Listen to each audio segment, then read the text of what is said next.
बिस्मिल्लाहिर्रहमानिर्रहीम। अस्सलाम वालेकुम। उम्मीद करता हूँ आप सब खैरियत से होंगे। तो आज आपको रसूल अकरम सल्लल्लाहु अलैहि वसल्लम का बताया गया एक राज जिससे आपके तमाम गुनाह माफ़ हो जाएंगे। वीडियो को शुरू करने से पहले आप सबसे गुजारिश है कि चैनल को सब्सक्राइब कर लें और बेल आइकन को भी दबा दें ताकि नई आने वाली वीडियोज़ आपको मिलती रहें सबसे पहले। तो चलिए वीडियो को शुरू करते हैं। एक दिन रसूल अकरम सल्लल्लाहु अलैहि वसल्लम ने हज़रत आयशा रज़ी अल्लाह ताला अन्हा से फ़रमाया, जो चीज़ चाहे मांगो। हज़रत आयशा रज़ी अल्लाह ताला अन्हा ने अर्ज़ किया, वो राज बताइए जिससे तमाम गुनाह माफ़ हो जाएं। हज़ूर अकरम सल्लल्लाहु अलैहि वसल्लम ने फ़रमाया, वो ये राज है कि जब कोई मोमिन किसी दूसरे मोमिन की कांटा चुभने के बराबर तकलीफ़ दूर करता है तो अल्लाह उसके तमाम गुनाह माफ़ कर देता है और जन्नत में उसको आला दर्जा मिलेगा।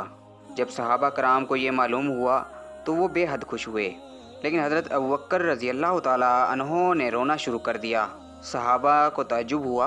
उन्होंने पूछा, आप क्यों रोते हैं?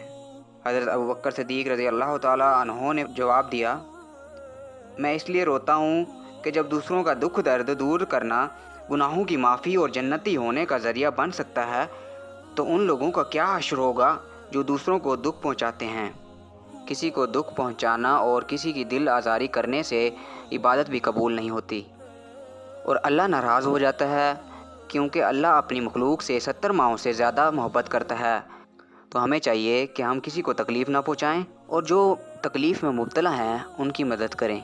उम्मीद करता हूँ आपको ये वीडियो अच्छी लगी होगी। वीडियो अच्छी लगी है तो वीडियो को लाइक करें, शेयर करें और कमेंट सेक्शन में अपनी राय का इजहार ज़रूर करें। अपना और गिरदो नवाह के लोगों का ख्याल रखें। मिलते हैं अगली वीडियो में।